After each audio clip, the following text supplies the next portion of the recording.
Welcome back, everyone, to Pontos Fathom Press. This is episode 2 of Fantastic Four Fridays, and we are going to do a read-through of Fantastic Four 210 from September 1979. Like I was mentioning last issue, this is one of the first times that I knew about John Byrne. I had known about him in X-Men. This is probably, I'm in 5th grade around this time. So I was really familiar with the X-Men around the 120s, 130s is kind of where I got into the X-Men. I know the Proteus saga, X-Men 133. I remember when X-Men 133 came out, me and my friend Gary were just like, what the heck's going on? He lived up the road from me.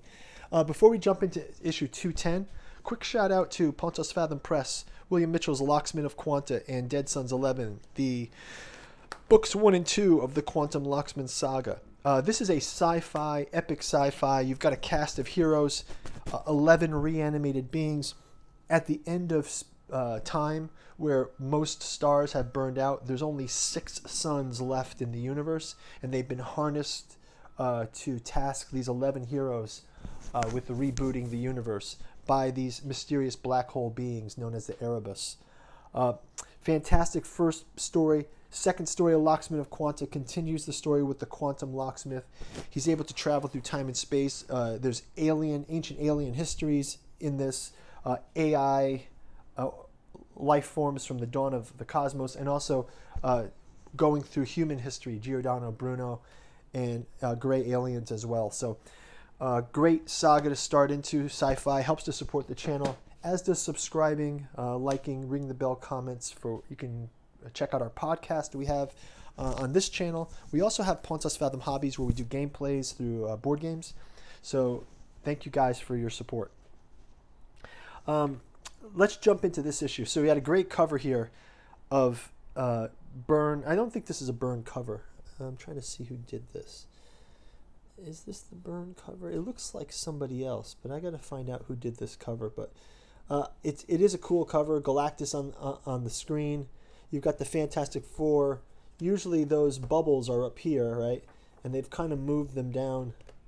And it's the quest for Galactus. They need Galactus. So the story so far is they need Galactus to stop the Sphinx, who's back on Earth, and they are unable to stop him. So issue starts out with meteor shower. The cry reverberates through the borrowed Nova ship, and suddenly the Fantastic Four scurry into well-oiled action.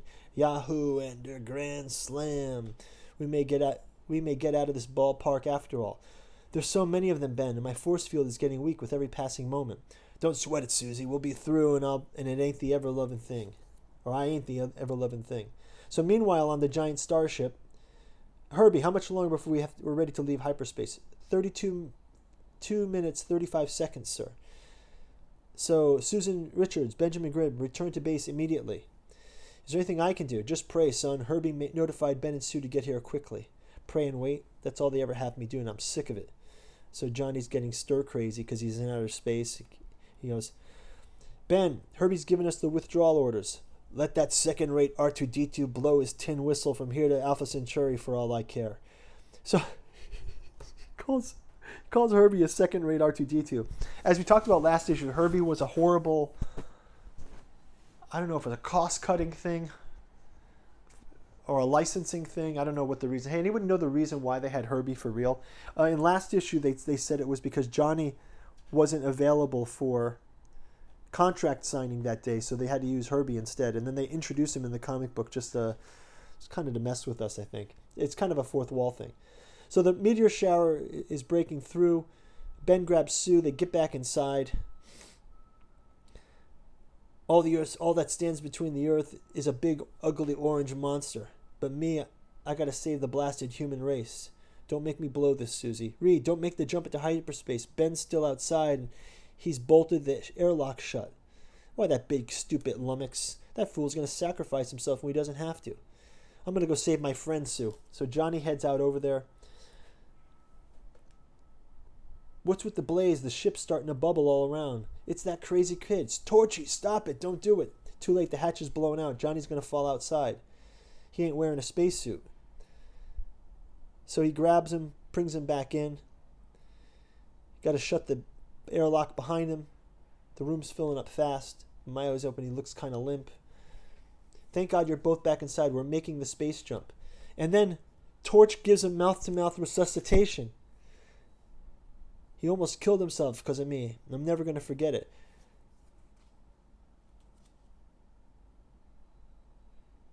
Sure you will, Bugfell. The next time I do anything that miffs you, John, you're alive. Thanks to you, buddy. So Johnny's saved by a thing. Everyone's inside Reed. We can make the jump. My calculations must be accurate, Sue. If they aren't, we can overshoot Galactus' position by more than 1,000 parsecs. And we get a little note here. 1 parsec equals 19.2 trillion miles. Marv. Well, that's a great fact. I think when I used to read those things, I'm like, a parsec. My mind was blown, like astronomy kid or something. All right, everyone, brace yourselves. We're off. So the kind of crew, kind of got a Millennium Falcon vibe to this thing where the crew's sort of relaxing for a moment in this one frame. And then, boom, 36 minutes later, the 3-mile-long starship rockets on. And then, Reed, look, it's Galactus' ship. It's enormous and larger than we expected. They haven't seen the ship since way back in FF49, right? So this goes all the way back to the Kirby FF. And then it says, so as you all along, try to remember, Ben, Galactus was aboard his ship. His machines were absorbing organic energy from the planet Pop-Up. Fantastic Four 175 is the footnote.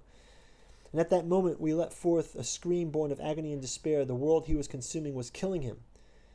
To save him, the High Evolutionary evolved Galactus first into a humanoid brain and then inorganic energy which would normally dissipate through the universe. Were it not for that fact of the absorbed energy along with the energy from Pop-Up, his inorganic presence was contained and combined with Pop-Up's energy in slowly metamorphosis, and he was simply put recreated.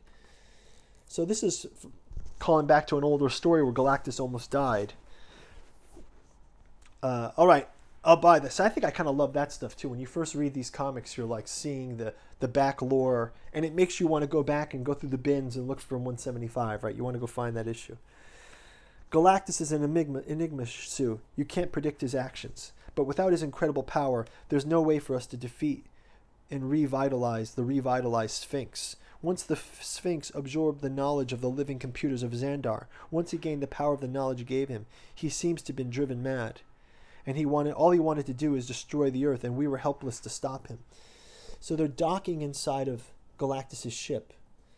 Read, Galactus' ship is incredibly huge. It dwarfs the Nova vessel. It's Galactus' science that amazes me. If only it was time to study this vessel, what wonders it could reveal. But we ain't got that time. Remember that, High Pockets. We got to find the big G and get him back to Earth. Man, look at his primitive zoo. It makes the one at San Diego look like a farmyard. Then Sue suddenly falters in. Sue, what's wrong? You look, it's nothing. I'm just tired. It's hard to concentrate. It's all right, Reed. Please, you've got to go find Galactus. And wow, look at this one-pager. This is when a one-pager was real, right? It's the big G himself. Taller and stretched Statue of Liberty and twice as ugly. Look at that device he's studying. It's so far beyond my comprehension, I can't even surmise its purpose. This ship is a virtual cornucopia of scientific marvels. Let's see if I do a Nova Blast, if I'll get his attention.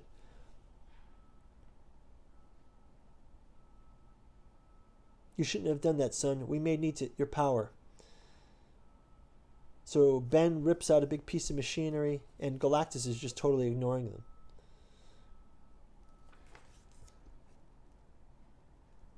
So they go through the ship.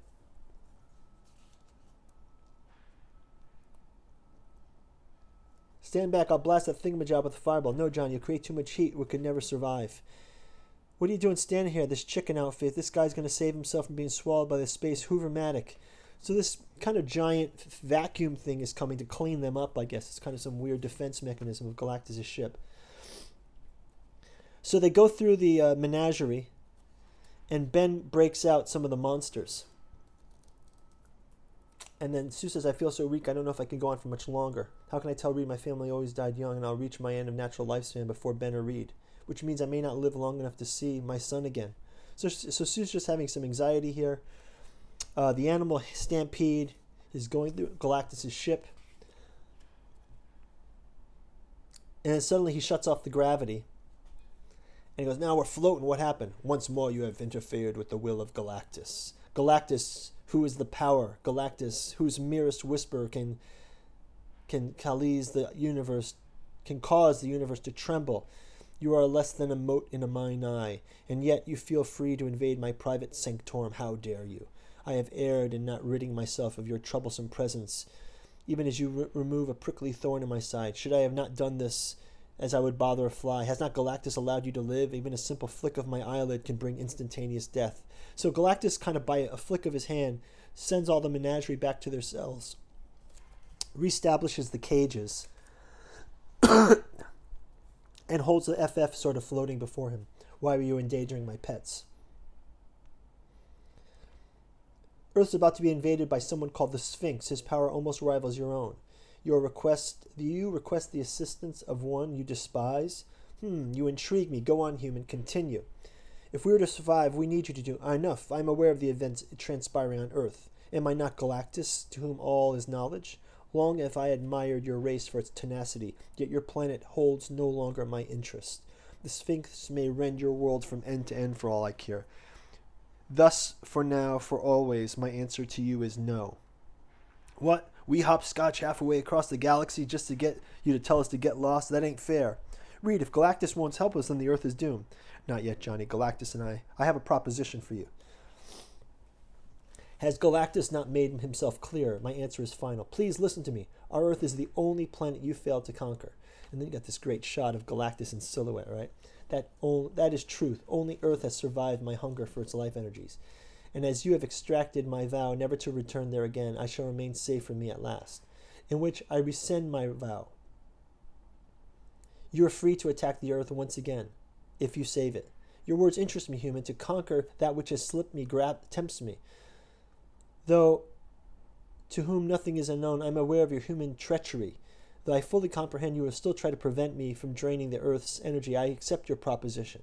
But before I travel to your Earth, you must first complete a mission for Galactus. I have need of a new herald who will lead me my path to guide you to the planet and 1,000 other such worlds. This herald has already been chosen, but you must bring him to me. Succeed, and I shall defeat the Sphinx for you.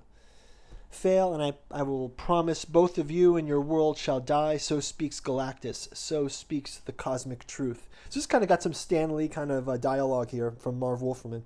But this is a great concept. So as you guys know, Silver Surfer, Galactus' original herald.